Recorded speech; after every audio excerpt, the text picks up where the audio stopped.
Floods in Pakistan, wildfires in California and in France's Gironde, heat waves and drought. Climate disasters are intensifying. For 25 years, the International Climate Change Conference has had one main objective: keeping climate imbalances in check. In 1997, the Kyoto Protocol was signed. 38 industrialised countries agreed to reduce carbon emissions, a world first. 18 years later, at COP27 in Paris, more history was made.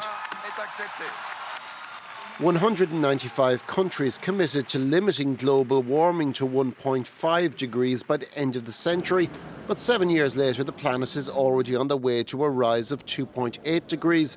So do the conferences serve a purpose? No country can fight climate change on its own. So, for better or for worse, we need to work together to define common mechanisms. And that's why we need to meet every year to take stock. The negotiations are all about minimal compromises. The COP's detractors criticise the non-binding nature of decisions taken or commitments not kept, like the aid to developing countries announced in 2009.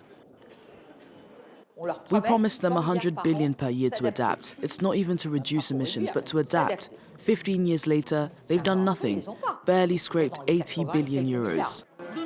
It's a familiar story of disappointment, but it's also an opportunity for those countries most vulnerable to climate change to raise their voices.